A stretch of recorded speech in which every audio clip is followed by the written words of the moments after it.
I'm glad to see that so many of you come today. It makes me realize that all of you want to be seasick. And it's nice to know I have so many friends and followers. So this will be as much fun for me as it is for you. And the fact that there are so many of you here, it's like I say, it's like embers in the fireplace. You'll glow, I'll glow, we'll burst into flame. So, not literally.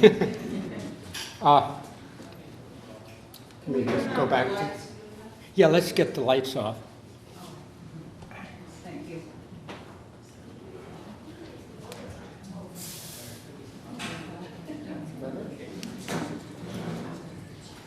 Okay, this trip began in January of '65. I realize you don't think I'm that old, but it did.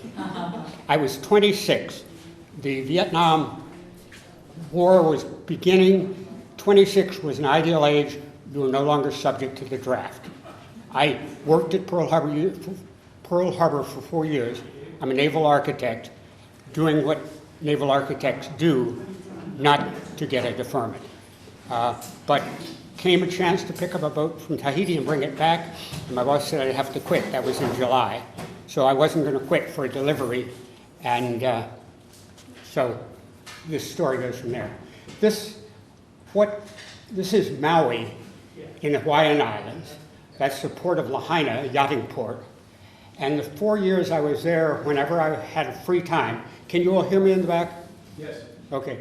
Whenever I had free time, I'd either go mountain climbing, camping, or sailing between the islands. I've sailed to all of them except for Niihau, which is restricted only to Hawaiians, native Hawaiians. So, and some of them I raced often to, and around the island of Oahu, we beat the next boat in the last 15 miles by 2.5 hours. So, bragging.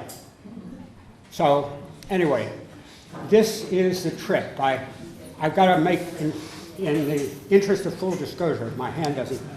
I left Honolulu. I was there Christmas of '64, but January 1st I moved out of my house. We went by a different boat, the Yacht Corsair, to Tahiti.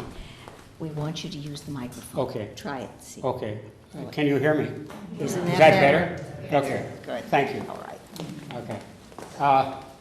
The second Christmas found me in Auckland in New Zealand. I had gotten there in August. The next Christmas found me in the Seychelles off the coast of Africa. There are very black people on those islands. They speak, if I remember right, I know they speak a patois of French, and I think they speak French. I was so easy with languages that I could move from place to another, and I don't recall totally, can you hear me now? I don't recall totally which were French and which were English speaking. There was an interesting thing. I was asked to be a translator with the French couple that were housing a couple from Rarotonga who were there for the fete, the 14. The Bastille Day festivities last for 2 weeks in Tahiti. But anyway, they had me there, and I was so wired to turning to somebody who was white and speaking in English, and wired to somebody who was Polynesian and speaking in French. I totally blew it as a translator. Every time I would turn to one and I speak the wrong language and turn to the other and speak the wrong language. I mentioned French. I bought one of those guides that you tourists take and read it through and through and through on the 28 days at sea. And by the time I got to the other side, I was in pretty good shape. My pronunciation was good. Perhaps it's no longer, I don't know. But I met a woodcarver in Taioha'e, which is our first island in the Marquesas, and Mary asked for some water. And I said, est-ce que vous avez de l'eau? He looked totally lost. And I said it again, est-ce que vous avez de l'eau? He's totally lost. And then I remembered the Hawaiian word and it said te vai. He said, "Oh, Delo," and produced it.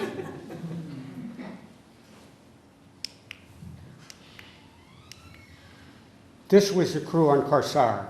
Keith Kibler was an old man in my eyes. He was 50 years old.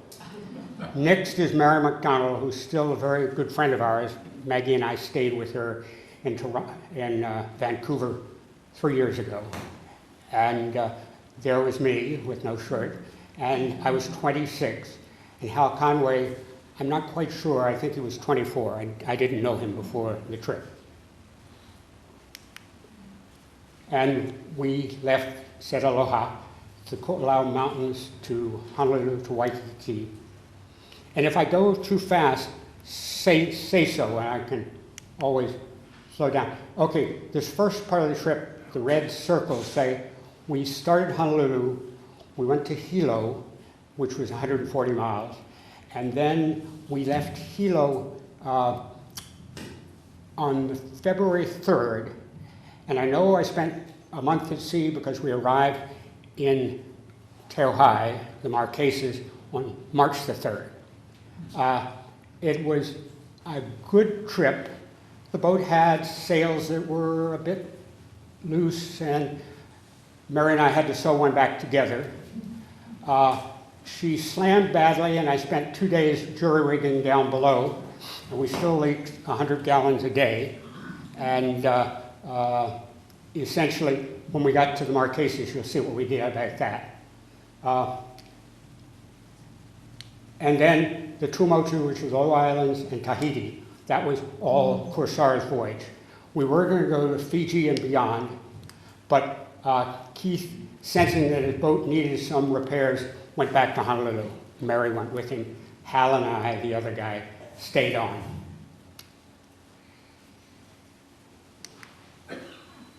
We're saying goodbye. There's Diamond Head, tossing the layover. That's Mary Mack. She'd gone to Hawaii as a Canadian nurse, gone there in 1960, the same time I had. And we became good sailing buddies, sometimes racing against each other, sometimes on the same side. There's Mary Mack. We're leaving. We're on the way to Hilo. The neat thing is, we'll go back to the slide before, it's flat calm. This is usually 10-foot high waves. This is the dreaded Molokai Channel.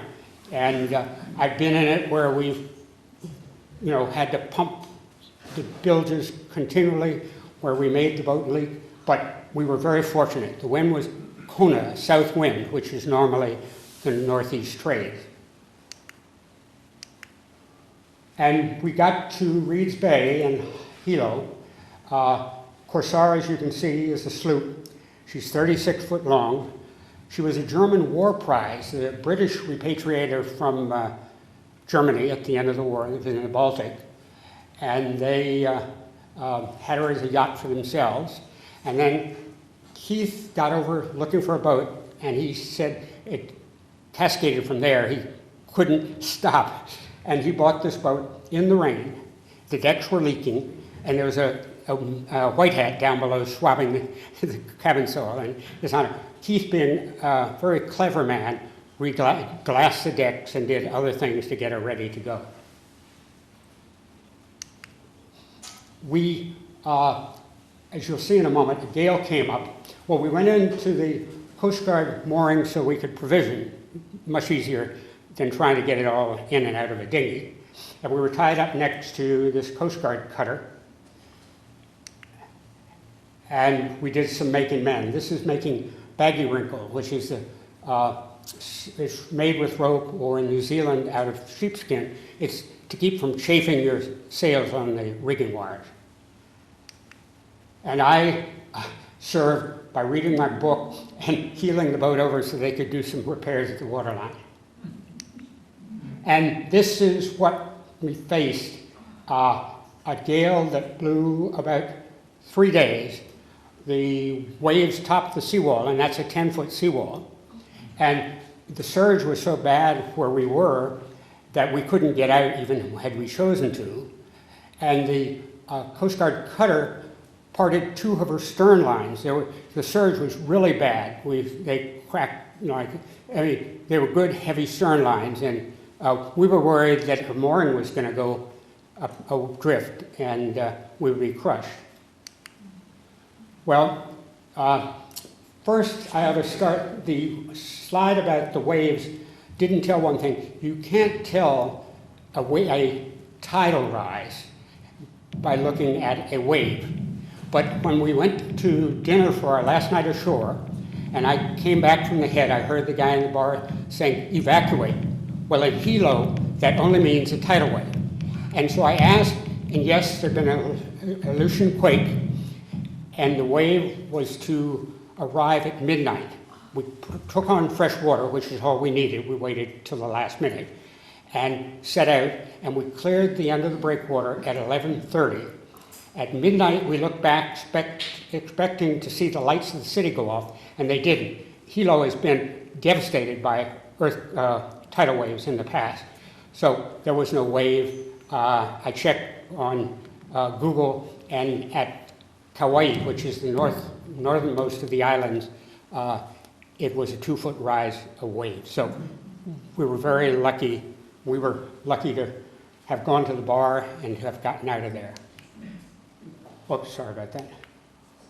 And we now had to go 600 miles to the east. The easting was necessary so you could drop down and get to the Marquesas. Yep. Your mic is gone off, watch it. I think you switched it off. Is it on or did it? Is there something I should touch? I don't know. There's a switch. There's a switch, maybe you hit it inadvertently on something, turn it off.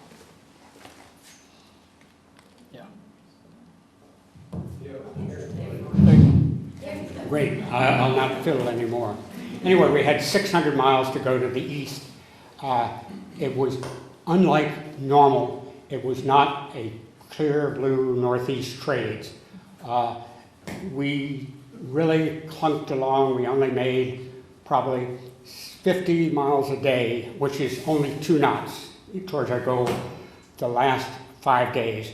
We finally, at 530 miles, said we were going to drop down, and we stayed hard on the wind until we got to the 600-mile marker, and then headed for Taioha'e, the city on Nukuhiva, the island in the Marquesas, which are part of French Polynesia.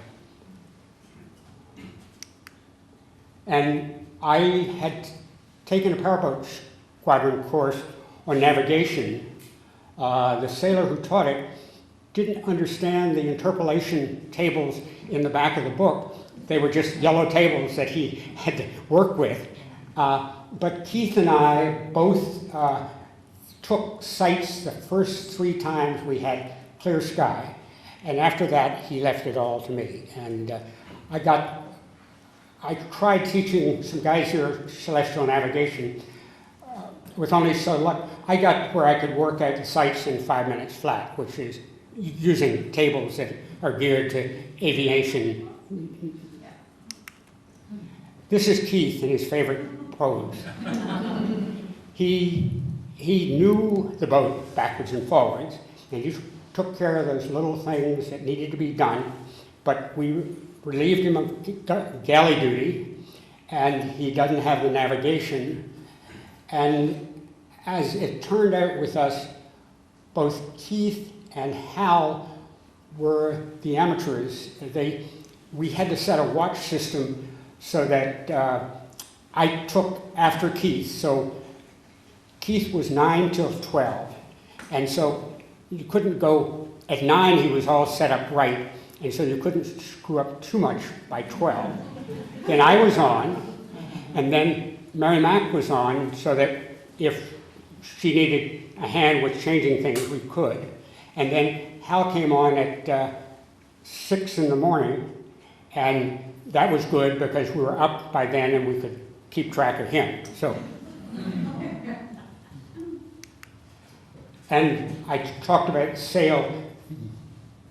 I started to say Maggie. Mary Mac and I spent a better part of a day repairing a stitch that had a seam that had come adrift the whole length of the sail, and there was a little bit at the back end that was torn.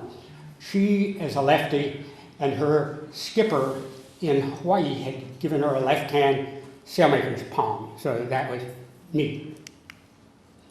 And we were supposed to do the galley work with a smile and make it presentable and make it well. And we did. There's a story, which I don't think is too off color, about a crew that had the same thing to do. And one of the guys cooked up horse biscuits in white sauce. And because if you complained, you had to take on all the cooking.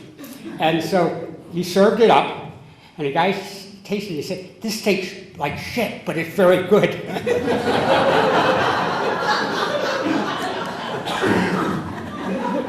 We got to the doldrums between the trades. They're flat columns. We powered for 2 days to clear them. We had 20 gallons of spare doldrums fuel in the cockpit in Wesson oil cans. In fact, the oil company we bought them from very nicely varnished the cans so we didn't have any rust in the cockpit. And we used them as targets for my Ruger 22 pistol. We hit them, but the beer bottles we missed. Hal had done it. We'd never been. Mary, I, and Keith were polywogs, and now we're novice shellbacks. Hal didn't haze us, so it was quite good. I've done better with other people. And we're now getting close. She's trimmed my hair. The caption is, "What about the beard?"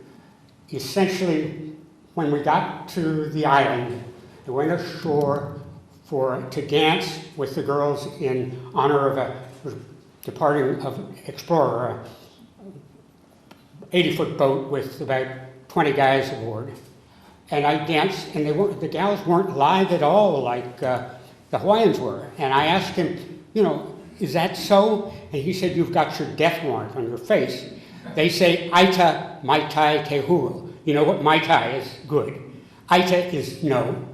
And Huru is a beard. And so I went back to the boat early with them to shave by light, dim cabin light, try to pick up the hair as best I could, and went to bed because I had to get up at 5 in the morning. Why 5? I'll tell you in a moment. And Merrimack is the French colony, and so she's setting final touches on the flag. There we are. We were about 4 days there. In the middle of the sailboats is Corsair. The one on our right is Iconi that came across the line 2 days after us. And there's a story about that. I might as well tell it now. When I got to Lautoka in in Fiji, which is the far end of Fiji, I met a guy from the mapping service that was out there for the Army plotting the islands of the Santa Cruz Islands to the north of Suva. And he said, "Oh, and I found a champagne bottle, corked, and with it was in a letter, and it said it was mailed, it was dropped overboard en route to Taioha'e, and in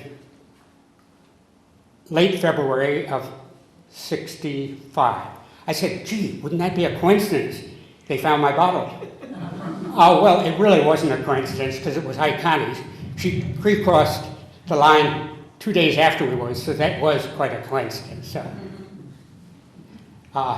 the guy there has got a water faucet in his belly button. The boat between us and the big is Shadow, which shadowed me all the way through New Zealand. We became very good friends, and we rode afterwards. And Tiare Toporo, is flower of the lime tree, is out of Papeete, brings cargo, takes back coconut. Came out Tuki, bringing us drinking nets, in the first purpose-built working outrigger I'd ever seen. As I said, and it's a bad photo, but I said I hadn't walked more than 30 feet in any direction for a month. now was going to go 10 miles over the headlands to Taioha'e. Taioha'e, you perhaps read Melville's Taipei. That is the Taipei of Taioha'e. He had a fair fairway there, but was thinking they were fattening him up for the cook pot. They didn't. And we went back, and Tuki took us to his father, who was a wood carver. There were many excellent wood carvers in the Marquesas. And he showed us an outrigger he built, and all of these 8 guys were at their oars, hoeing. And there was a guy lashed in the stern, and Mary asked, "What's that for?" And I said, "It must be because he's the pilot. He's the most important guy on the trip." And so I asked the wood carver, and I said, "Pilot?" And he said, "No, kai kai. Kai kai is dinner." he was on hoof. They were probably cannibals to the turn of the century. And told we were leaking 100 gallons a day. We went on the hard, sort of precarious between rocks on the shore and on the pier, but they nailed battens over it, and we were down to a mere trickle. Kaho Nui is Aloha Nui in Tahitian. Nui is big. Aloha, of course, you know what is. And there was a change in the lections, the language. You know, they went 600 years or 300 years ahead of to deliver the Hawaiians there. And so the Hawaiians' language changed, as did the Tahitian language. It's no different than the French Canadians and Canada. Basically, one word is hale for house, whare for house in Tahiti. And we'll go to that later. We then now had a picnic going across to Taioha'e again. And Arietta, the one with the hat, is a Tahitian. Mary Mack is there, Richard and Gail off Shadow are there, and Doris from Iconi is taking the picture. There's Norris, there's Tiki, and a Marquesan guy we met in the valley. And the other trip, I'd met a Marquesan on his horse. In fact, he had another one with a gunny sack as well. And I rode down precariously the town. And that happened to me in Tongass as well. They like to watch somebody, what they say is make whaka cowboy. Just do as the cowboy does. And the one I rode in Tonga, we got to the beach, and the horse turned hard left, and I went straight ahead. Oh, sorry. We then went 30 miles to Uapo. Look at those fantastic spires. This is the town of Hakahetau. Oh, first I've got to tell you something really neat. When we hiked across, we looked for a place to stay. And the chief, who's the village priest as well, said we could stay in the house, the mission house of the church. And so we went there, plank floors, and tried to get ourselves settled down because the night falls quickly in the tropics. And suddenly we heard a generator and the lights went on. And all the villagers troop in. It was movie night. Well, the movies were, bless the mission service, the first one was how to load a projector such as they had.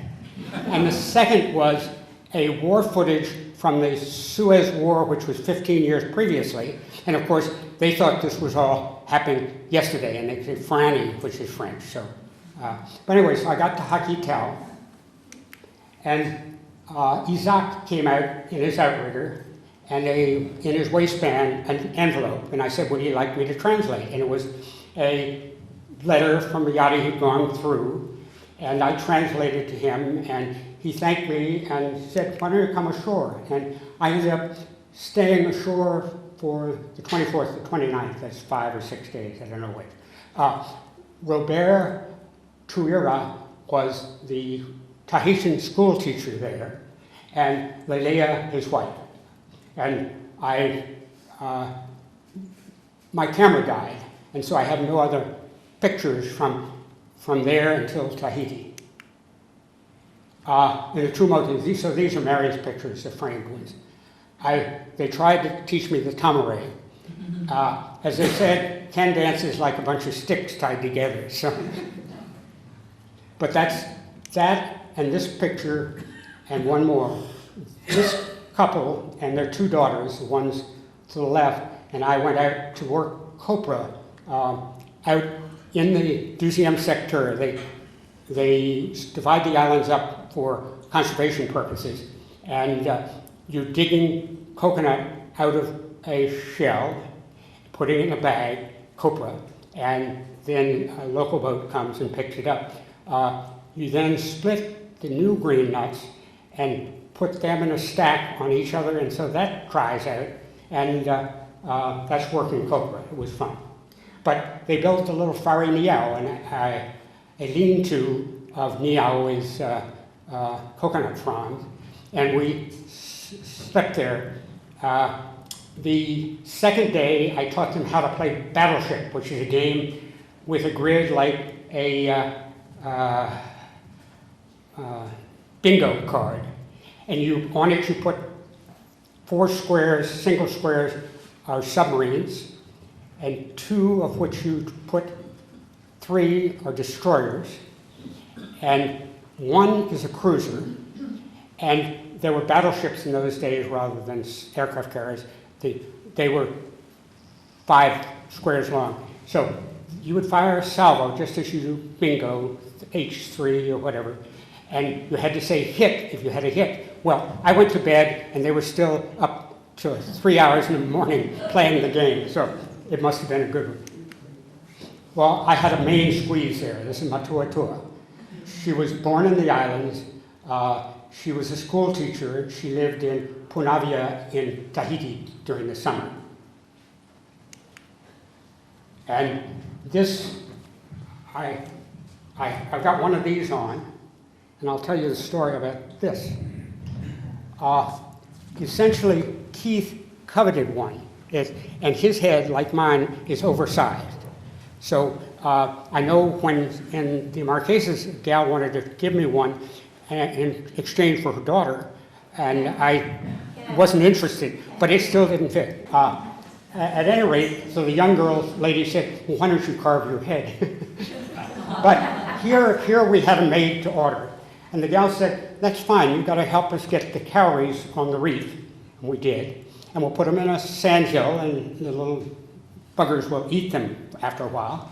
But we have some already made, so we can give you the thing this afternoon. I said, no, no, no. And this was great that I spoke French, and nobody else on board did, except for Mary a little bit.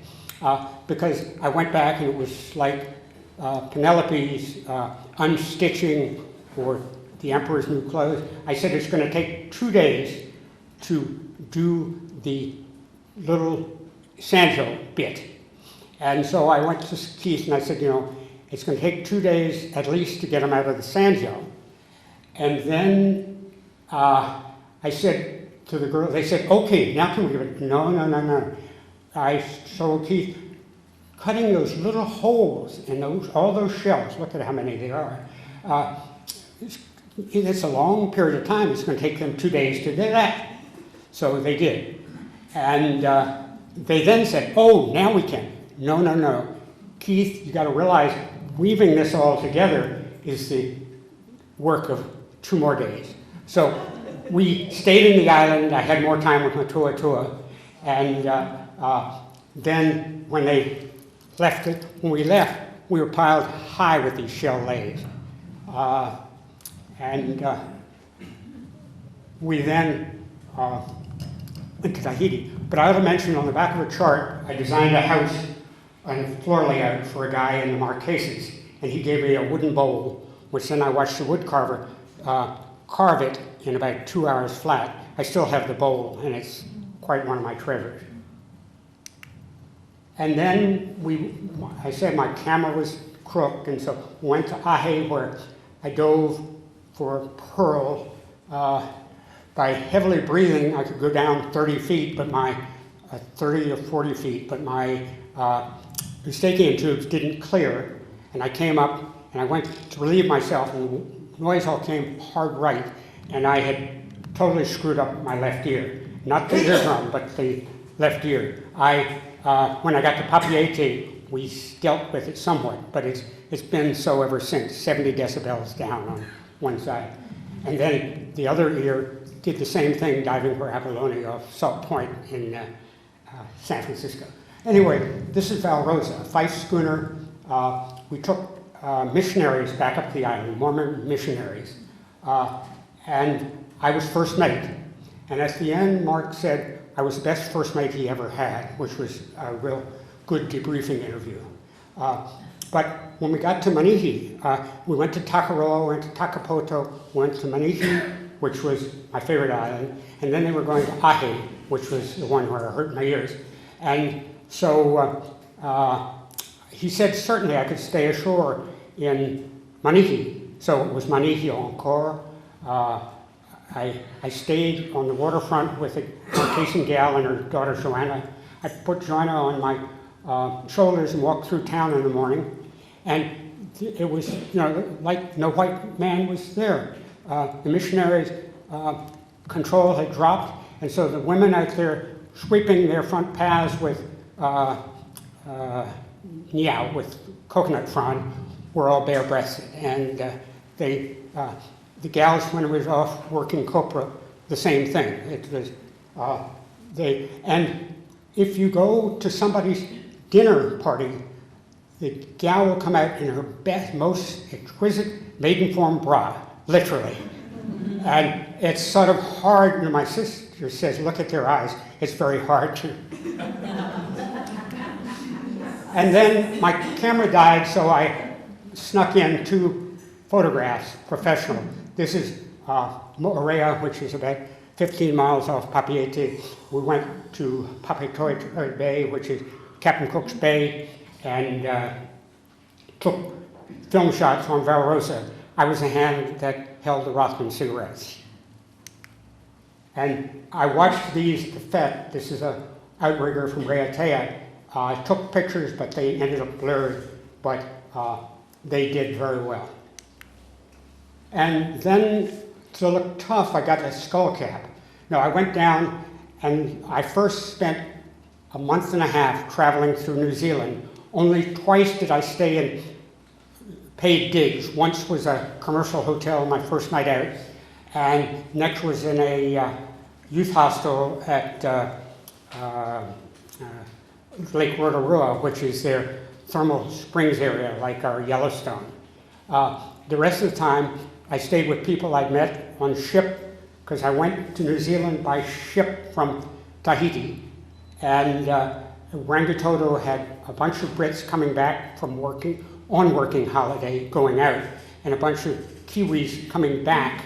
And so I met lots of people. Hal and I decided to split cost of the whatever accommodations were there, and there were 2 accommodations on the ship. And we flipped coins. I got outside cabin, first class. He got four. He was one of 4 in the cabin down below.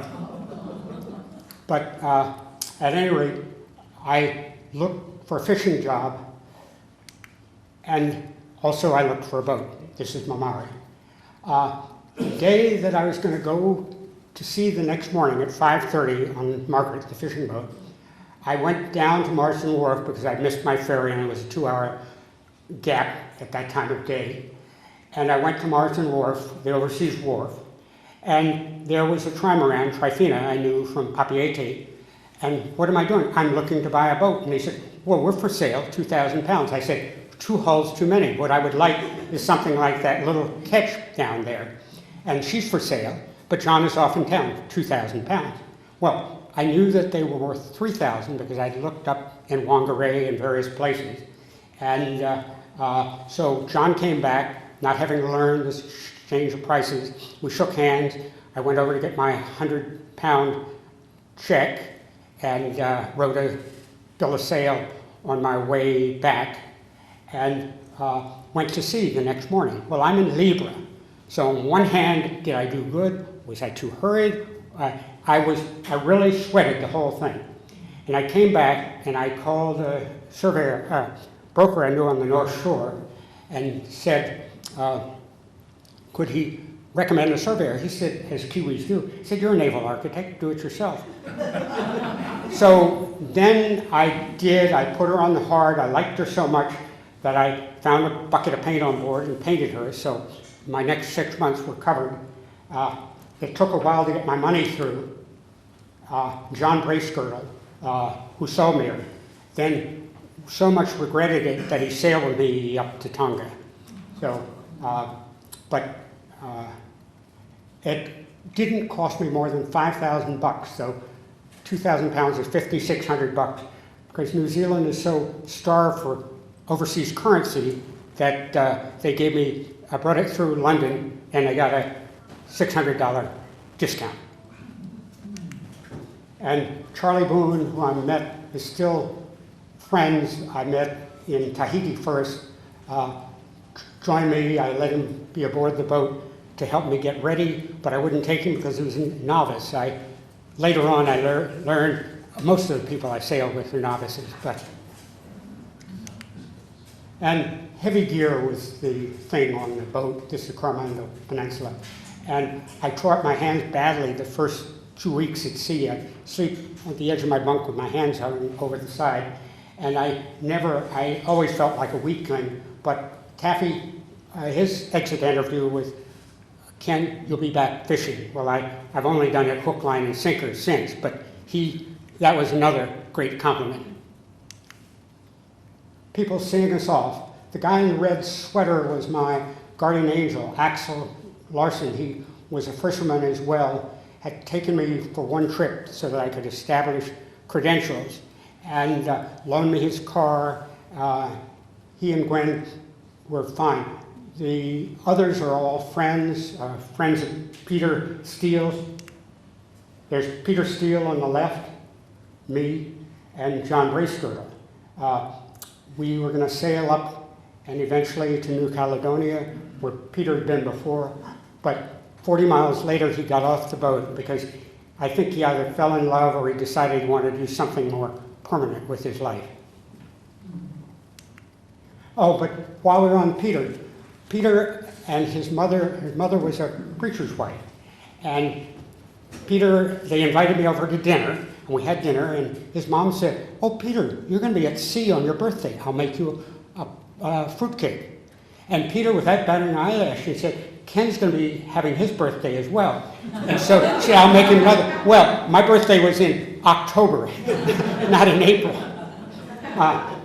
The next part, I go up from New Zealand, if I got a pointer, up to Tonga, and then Fiji, the Barrier Reef, at the north end, Thursday Island, then over to Darwin, and then to the Cocos Keeling, which is out in the middle of the Indian Ocean, 2,000 miles ahead. I had read a book once. A guy took native crew with him, fed them, at the end paid to repatriate, to send them back home. And so Sefo Kali, Joseph Kali, was my choice. He spoke the language, he knew the people, he knew the sailing directions there. He was a sea captain in his own right, and so it was wonderful. And it cost me £5 total, $14 to send him back from the last island. William Takata was with us and watched the self-steering, and he described it as lau lahi, big leaf lau, and jibby, which they have, shibby is the name, how it steered itself. And the girls got a big kick out of that when we had kata. And as I say, Sefo knew people everywhere. He always stayed ashore. He never spent the night on board. And the Tongas are mostly low islands in the north, or high islands, Vavau. They're boat building there, and a passel of kids. They love to see Olangi, the Papalangi, which was the white man. Papalangi, they watched the coast because they were whale fishermen in those days. And they saw Captain Cook coming up over the horizon. The first thing they saw was Papo, wood, the topmast, in the sky, Olangi. So we've been branded Papalangi ever since, wood in the sky. And this is just walking along the reef. And these two girls were pounding octopus. They were delicious and tender. This guy, the boat had names of whale watcher of 4 eyes, but I don't remember it in Tongan. And more kids letting the Papalangi photograph them. Then Velawa was my crew in Fiji, same arrangement. But I might as well get you to Fiji. John got off for a variety of reasons. Cepho was off. I couldn't find a crew, and so I single-handed 5.5 days to Suva. The first 2 days, I had a bad fever. I had boils that kept recurring, and I was perspiring immensely. The boat was self-steering, but I was a little bit worried at night. And but at night, Cepho, Sione and Emma, John and Emma, my friends, would come aboard and sail all night long, left me totally at ease. I worried because in the morning I was going to have to take them back for 3 hours for 1 hour down. Well, they weren't there, they were gone. The next night, the same thing occurred, they were there. Joshua Slocum had the same thing. He sailed alone around the world. He had the same thing when the pilot of Pinta took charge of his boat, the Spray. I didn't adapt this from knowing the story, but it was real. And but then on that same trip, there's a fish story. It always has to be a fish story.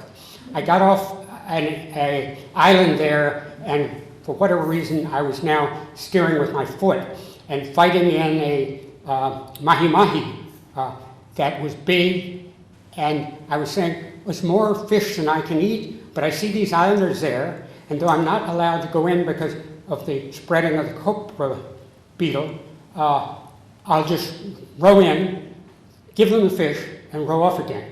Well, at that time, the fish bit the hook, so that's my fish tail. This is a local outrigger in Suva, in Fiji, and a bunch of people, all in Dravuni, which is a wonderful island. And they're getting ready for a feast. The guy in red is a school teacher, and he wrote my parents a letter saying he found I was a very fine young man. Kava is the thing it's not hallucinogenic, but they make a drink out of kava root mixed with water. And this is a kava bowl. And the mortar is a log, and the pestle is a old propeller shaft the yachtsmen bring. And these guys are making poi out of breadfruit. And there we are, another form of Hali Fari Pure. As they migrated through the islands, the languages changed. And there is a typical beach scene. That's Sayasi's hut, my host's hut. And it was a wonderful, I think it was 5 days we stayed on Dravuni. I stayed with, and here they are preparing a feast. And the chief is dividing up the pig. They don't cook them full way like in Hawaii. They cook them part way and then give them to the families, and they cook the rest of the way at home. And this was my friend Liviana, Siasi's daughter. He said, Ken, while you're here, you're going to eat all your meals ashore. Well, in the morning we got up, and certainly not breakfast, and Velawa and I had a pretty good breakfast. We tucked in. And Liviana came to the shore and said, Ken, Ella, kakana, it's food, kakana. And so we looked at each other, we had to eat, and after that we ate all our meals ashore. And Liviana got up on our last day at 5 in the morning to make scones. So, wonderful friend. Then we went to New Caledonia, where I picked up a new crew. I sailed, I told you the story about the bottle that drifted. I sailed with a young man named Colin Tame to New Caledonia, and I instilled in him such a sense of values that he said, Ken, I was planning to go with you to Australia, but I need to get home and make a life for myself. So that was neat. And this is the bottom end of the barrier reef. They're high islands. The upper end, they're low islands. We look for shells. We found fish floats from the Japanese. And this is typical array. You see two poles out, jib, a wing, and that's the way you go sailing to the westward. It's, that's why you can go fast, 120 miles a day, which is 5 knots. This is Roger Corneveau, who joined me in New Caledonia. He was going to go with me all the way to Toulon in France.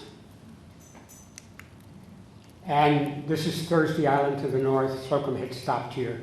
That's the end of that long point that is Cape York in the islands. We then went to Darwin, and from Darwin we went out 2,000 miles to Cocos Keeling. Fortunately, it had a tower there, so you get a full appreciation of what an atoll looks like. They were an air sea rescue base because on the West Island they had an airport. From Johannesburg, planes could not make it all the way to Australia, and from Australia they couldn't make it all the way to Johannesburg. So this was a point of stopping, and they had an air sea rescue case in case somebody, screwed up. And it was my birthday, October 14th, and I volunteered. They all went to the other island for R&R, and I volunteered as cook. We ate steak and eggs. This is a good picture. And if you look, there's nobody at the tiller. The lines from the jib run to it. She's self-steered. I learned it from Alan Eddy. It worked every time. We would just play cards and sleep and let her take care of herself. Okay, our point of arrival from Cocos Keeling was the Seychelles. I was there in Christmas of '66, but better way to count it is January '67. And then we went up to Ras Al Khaimah in Somalia, and then Aden, and then down to Djibouti, which is French Somalia. Aden was having a general strike when we went there.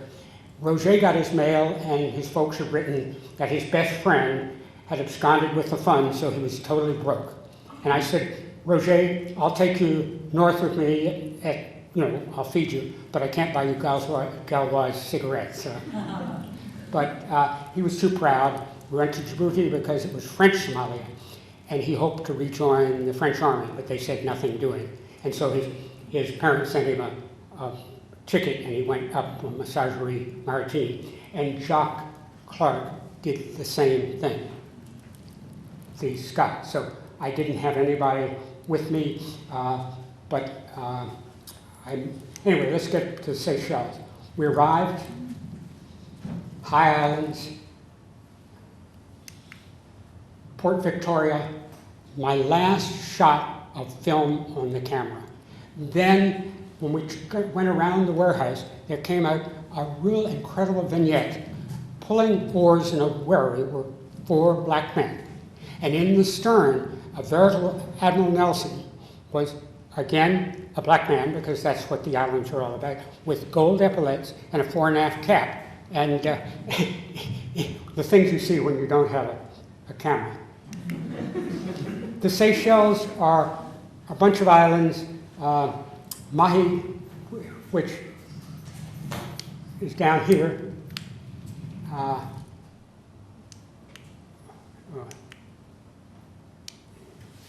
Praslin, Curios, we sailed around those islands. We circumnavigated Mahi. Let me just put this together for half a minute.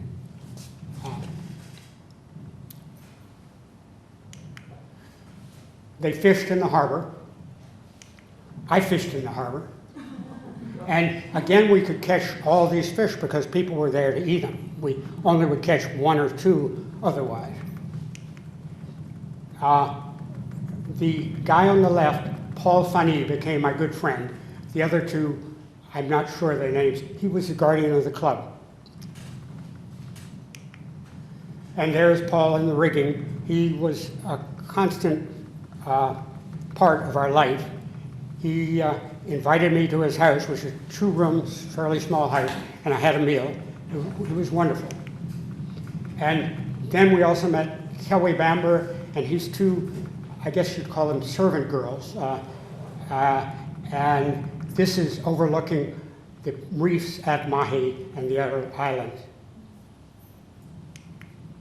And then Port Lanai we saw on the other side. It turns out that port belongs to a guy who bought it from Sausalito named Pomeroy, who was a friend of my mother during the Second World War. Small world. And there, again, we could do a lot of fish. And they're pretty big. See, the bananas are normal size. Reef fish, parrotfish you eat, though people say you don't, but you do. And there were our friends there in Port Lanai. And we went, he invited us to dinner, and was a little chagrined because his cook came out and served the soup literally with his thumb in the soup. We went up to Île Curieuse, which is north of Praslin. This is on that circle of the 4 islands. Again, somebody would want it all. They salted it down, so we had the carnage. We shot lots of fish. This is the reefs of Praslin. And while up on Praslin, they're charcoal makers. They get paid so much a bag. They're pit saws. That's how they cut. In the old days, this was really like somewhere the late 1800s. Madame was very kind to us. She was Parisian. Her husband, she was now a widow. She had a feast and we provided the lobster. And on the same property was an Englishman who lived in Kenya, and we went to talk to him for about 10 minutes, say goodbye. 3 hours later, we were still saying goodbye. Working copra. Okay, Luke and his friend were good to me. Luke gave me, I think that float didn't come from me. Luke gave me a cocoa fess. There's a 2-hulled coconut that grows only on Praslin. And the French call it cocoa fess being bottom, because it looks like a bottom. He gave me 3 of them, 1 I still have. And we were on the other side of the island. These were Szechuan. And 3 of them came out and took fish from us. And there's Paul Funny and his wife and his 2 children ready for church. And Roger and I spent Christmas. You can notice the Christmas greens. And Kelly Bambers and the girls went to a luau that was held on the other side of the island. Barlovento, which is a fairly famous boat, was in, and they cooked a pig in the ground. And I had a bulldog. She was very chaste, but she was Chinese. Her father wanted her to marry Chinese, but she was a good seamstress, and she made me 3 shirts. And the last shirt, she asked for 2 more yards of cloth, and she made a dress for herself. And so she wore it when I went downtown, and so she had marked herself as my bulldog, or me as her bulldog. Bulldog is your love, it's sweet, and I don't know what bull comes from. And now we're ready for sea. This is January '67, and the guy in the middle, Jacques Clark, had never been to sea before, but I was his most direct route to Scotland. And after 2 days, and we were to share cooking, sailing, all the duties aboard. After 2 days at sea, he said, "Ken, I don't feel comfortable on deck. I'll take over your cooking." And so I did, and he still didn't know how to handle the boat. And he was up on deck one day, and he saw a reef ahead. You know, the wave lifted and there was a reef. And he realized I'd given a sick report in the morning that was 12,000 feet. So he said it couldn't be a reef. The next rise of the wave, he said, oh, it's an overturned life raft, a lifeboat. And the third rise, he screamed for me, it was a whale. Fortunately, I got up there just to watch it dive. It would have been bad for us to hit it. But Roger got a great laugh out of this. He said, Paul Jacques, il ne sait pas où est le frein. He does not know where is the brake. I just put this in. You were supposed to go, see if I can get, you're supposed to go this way towards India to pick up the prevailing winds and with monsoon make it into Aden quickly. I was bullheaded and decided to go this way.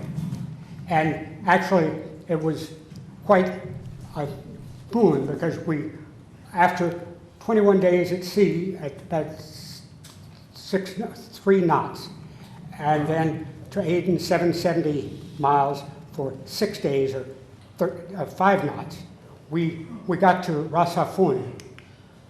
Ras Hafun turns out is the easternmost tip of Africa. If you ever want to break into my code words on my computer, it's RAS, which is point, Hafun, which I don't know what it stands for. And lovely beach. The Indian Ocean pilot said this beach was a spit of sand 3 miles wide. We picked up olive shells, olives they call them in French. I don't know what they call them, but nice seashells. And that's about an 80-foot dhow up on this beach. Now we're in the Gulf of Aden, dawn, running before the wind. Porpoises, about 1,000, as far as you could see, thousands probably. Then we went to Aden. Roger got the bad news. They were having a general strike in Aden, terrorists. Things haven't changed. This is in Djibouti, a brand new dhow, which is obviously made for propulsion because he's got a propeller aperture back aft. And Roger and Jacques were leaving on Messagerie Maritime. We went for one last dive. This was our last snack. It was a grouper. And then a friend of mine and her daughter drove me inland. Inland, and I went to take pictures. They're leaning over to pick up rocks. No photos, no photos. Now we're going in the Straits of Bab el-Mandeb. That's the Yemen. Again, running before the wind.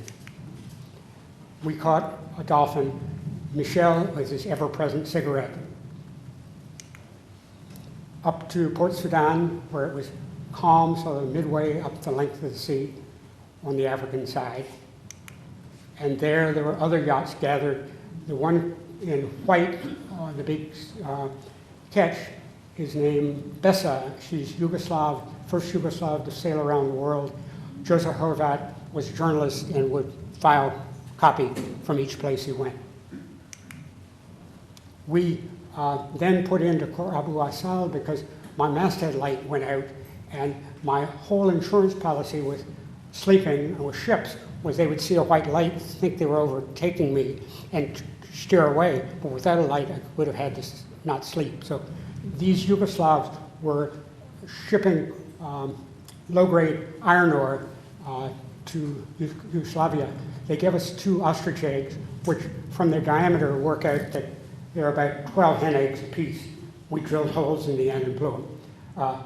And if you look on my right, there's a fish from my waist all the way down to my toes. There's a big groper that I got right under the pier, and the other little silver one is, 15 inches, and I also got it under the pier. Then we went into the port of entry in Egypt was Hurghada. I was totally fed up with the place. After 5 hours of rigmarole, they weren't done yet. They charged me, the doctors charged for free medical pratique, charged me $5. The customs charged me a bit, and They took me inland. Granted, they helped me do some shopping, but 3 miles inland didn't offer to take me back. I waited for a bus that was supposed to be an hour and a half. I finally used Shanks Mare and walked back. But I left Hurghada.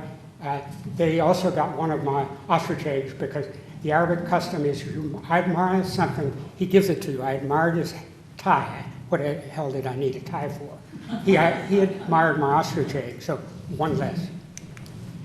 And so leaving late in the evening, I got over to Shadwan, which the wind was from southeast, light, and went into a little hole in the coral, put down my anchor and line on fairly short scope because there was coral there that it was snagging on.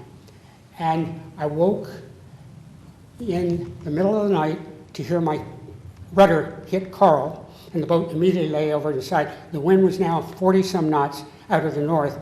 The island was made at a lee.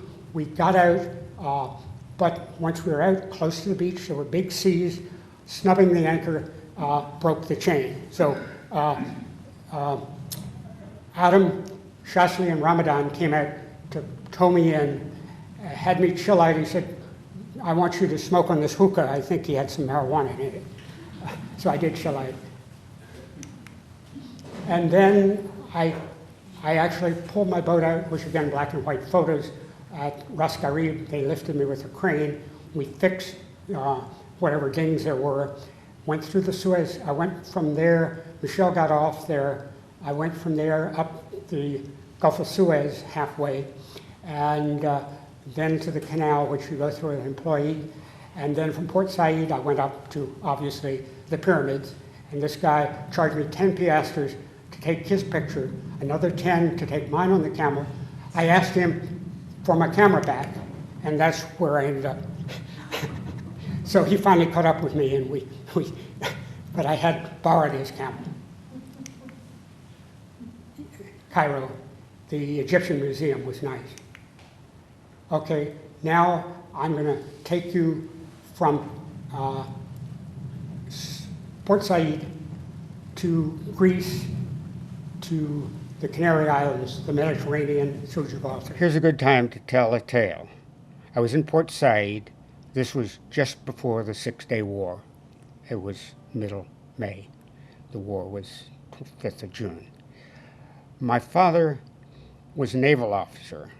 He retired and now a lawyer.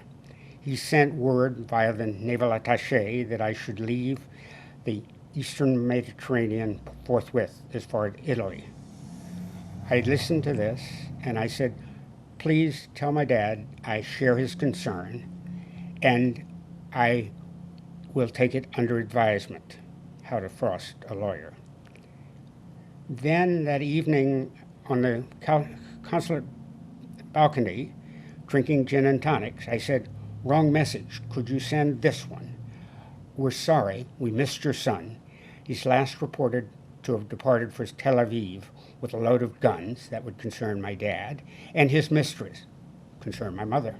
Well, I had neither, so I single-handed to Rhodes, and now I'll tell you about that. This is the port of Rhodes. I single-handed, it was 5.5 days once again. It was only 350 miles. There, I met a gal when I was maneuvering my boat in. I had no reverse gear, so it was quite a bit of a feat. You drop the anchor, go in, snap, and turn to, but I saw a very pretty woman. One lucky man had that gal as a wife. Turned out she was no wife. She had no man, and her decks leaked. The boat she was on, and so she joined me, and we went down to Lindos, 25 miles down the coast, and I found it was delightful sailing with a woman, and I decided to change my luck, and so I put out a sign. Crew wanted 1 or 2 girls. The Greek islands, the Gibraltar, I speak French aussi, je parle français aussi, to cover my bets. I had 10 gals all told come think about going, but first I went over diving on the coast of Turkey. The big amphora was too large for me to take on. One of them I still have in my backyard. Sorry about that. single-handed up to Panarites. They were having a saint's day and baptisms. I walked along the quay, and this guy who attached himself to me said, let's go see this baptism. And I said, I'm barefooted. And the priest came out and said, Christ was barefooted. So I was ushered in. So this was my last single-handed thing. Now I found my all-girl crew, Ann and Nan and Steve. Steve, all girls. They were traveling together. They had missed their ferry that morning due to miscommunication. I said to Steve I would only take him to the next island, to Kalymnos, which this place had houses painted blue and white during the war because the Germans did not let them fly the Greek flag. So, but their sponge thing. And Steve was so good, I said stay. And we went out in the middle of the Aegean on the way, halfway to the middle was Leviatha. And we anchored there. There was just an old elderly couple. Their son had gone to Athens. They didn't know what was going to happen when they were done. Then we went to Amorgos, a fairly high island. We looked at a monastery that was tucked out between the rocks so the Turks wouldn't find them. And there was that. Then we ended up on the island of Naxos, this temple to Ariadne. The town was centered on the water, so hardware, groceries, whatever, you found it right there. Then we went up to Delos, which was a treasury, quite a Greek treasure. You see my little white speck down in that bay, Forney Bay. This is just one of the examples there, a wonderful mosaic. And then we went up through another island into the island of Hydra. And there, I told them I needed to stop and paint my boat, and so they left. But they were good companions. Steve, I found 3 years ago in Vancouver. The two gals, one of them sent me a wedding present, but have never seen them again.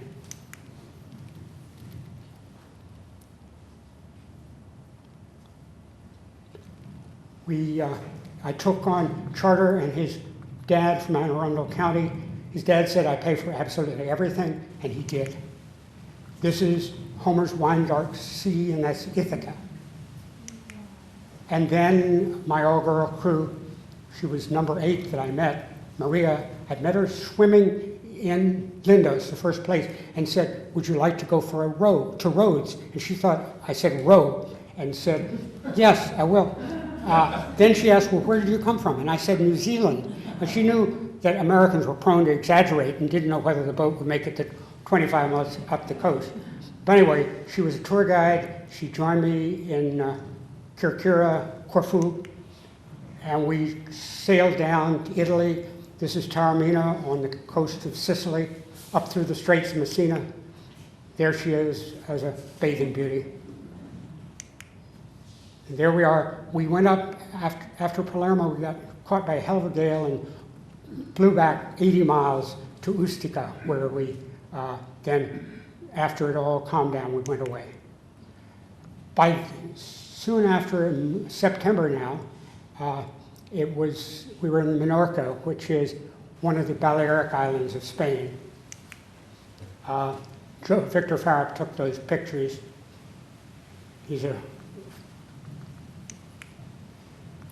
I bashed in latter-day summer, that's Pernod. And then we went through the Straits. We went to Morocco, Morgador, somewhere south of Casablanca. We had stopped at Casablanca. And just a typical street scene, their harbor. It was one of the Portuguese ports when Vasco da Gama was going around Africa. Then we went out to Lanzarote and the Canary Islands. The couple there, the gal in white and the guy in black on the south side, moved to 10 miles from us in Anne Arundel County. He was my best man twice. You'll see one of his things in a moment. Maria by then was an accomplished seaman, less bandanas, et cetera, but she was very good. Now I'm going to take you to the red dots are the Canary Islands, which was Christmas or January 3rd, 1968, Barbados, up through the West Indies, to eventually the Chesapeake Bay. Well, Maria wouldn't go because she'd been frightened by a whale. And so I took Charlie Boone, who I met in New Zealand and Tahiti. He was an amateur, but I now sail with amateurs all the time. And he speaks North Carolinian, heavy on the southern accent, please. And the other guy is Yves Blanc from Paris, and neither spoke the other's language. This was good because they couldn't mutiny. And secondly, for a comedy hour, I'd send them up on deck and say, Yves, you play captain, and Charles, let's change the sails. Bang, crash, merd. And I'd finally go up and I'd say, pull in the tiller this way, trim the sail that way. Oh, sorry about that. Pull in, and it was all calm, so it was comedy hour. We set out. We caught some dolphins over their tails. The sail that we weren't using, I always lashed to the lifeline. My lava lava, my lahala hat from Hawaii, Eve's ever-present bottle of wine. He's got his tool of the trade, which is a camera. I've got mine, the sextant. We arrived in Barbados. It was midnight. We were at anchor in Carla Bay. And then crunch alongside, a unfendered boat striking our topsides. Then clunk, a hard suitcase on deck. Then finally, tick, tick, tick of high heels. 3 no-nos, all in rapid succession. I came up, and it was all I could do to say, welcome, Marie, welcome. The next morning, she cooked us breakfast and then kicked my 2 crew off the boat. All of this, and yet I married her 3 days later. Some guys never learn. And then we embarked on the tranquil seas of life. Well, not quite. And then we checked out the charts and made our way north. This gives you a little bit of the inside of the cabin. It was fairly simple, holes in the bulkhead for your clothing and lockers.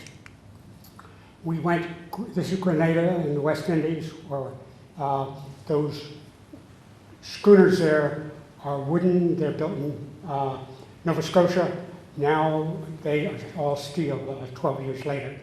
The boat in white spent time on land in Preston and now is in a barn in Oklahoma, Eider, the piles. Up the line, this is St. Lucie, Marigot Bay. The British hid in here when the French fleet went by. This is Portsmouth, Dominica. Was the last sort of gathering of our yachts. We cooked to go to shore and then went further north.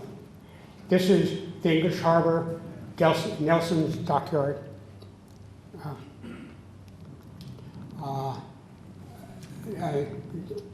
12 years later, you could walk from boat to boat to boat in that harbor. And then I picked up my cousin Gordon's boat in this place, same harbor, in '83. Just ratlins are so you can stand high and look for reefs.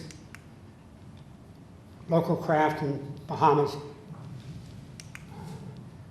We went in at Cape Fear, rode up made 6.5 knots in the Gulf Stream, put into Cape Fear. My brother joined us in Morehead City, and we're in the inland waterway en route to Norfolk.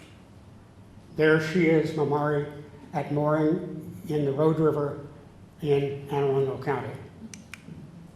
That's Mamari under sail. We didn't have any winches, so that's why the scallops in the sail, forgive me. Good friends that we met in the Tuamotus first, who were the ones that told me that Seychelles were Tahiti of 70 years before. Yes, running sails, going in the Red Sea entrance. roller reefing is nothing new. Strong winds in the Aegean, the Meltemi. If it really gets big, there were 15-foot seas here off the North Cape of New Zealand. You drop all sails, lay a hull, and wait it out. And of course, it can be calm. We then did tours. We weren't turned on the engine, and the iron jib, as they call it. My last painting was in a hall out in Biancatank River. It was my insurance policy because I didn't know how long before I'd get a job. My two brothers had joined me, and that's how we did it. But this is more likely how we did it. We went out on the tide. I was tied up to a trawler there. His wife fed us lunch, and the bottom paint dries very fast, so you can go out at the tide, paint, and go back in, and everything is fine. That's Gladstone at the bottom of the barrier reef. Then this is out on the muddy, no hard there. This is in Djibouti. I needed to paint, and they had the tide, and that was the best I could do, precarious at best. Meals, well, we were fortunate. This is South Moa, the only place we stayed a couple of days in the barrier reef. The gal with the cast on is a home ec major, a teacher. She made me 2 apple pies in our Dutch oven, apples I brought from New Zealand dried, and rock oysters that Rosianna had gathered. Equator Fair, gifts of our friends in Honolulu. Caviar, almond paste wrapped in pancakes, flying fish for breakfast. Mahi-mahi, again, was more than you could eat, but what could you do? The beard, when I got up to Suez, the other end of the canal, I became good friends with 2 guys on a oil survey boat, and we became good friends, and I had the beard. Well, I went off to Suez, and on a whim, I got it shaved. And I came back, and I said, "Is the American captain here? I've come to crew with him." And we talked for 10 minutes until they found out it was the American captain. What else can happen? Well, Maria met a whale. There were 2 of them. And she was frightened. Just take my word for it. She said, "They're going to break us and eat us." And I said, "Whales, sift things through their baleen. They don't." She said, "Well, the whales will break us and the sharks will eat us." And so this was a match. She said, "Turn on the engine." I don't like turning on the engine. I said, "That'll scare them." She said, "Pull in the fish line. You'll scratch your back." I said, "Nope, I'm going to leave it out." So I did take pity on her and cooked dinner that night. And I went and turned on the masthead light, checked things, everything was fine, went down to go to bed. And she said, "What are you doing?" "Well, I'm going to bed." She said, "No, we've got to look out for the whales." And well, she had asked the question earlier, and I should have known the answer, but I didn't. I said, where do whales sleep?"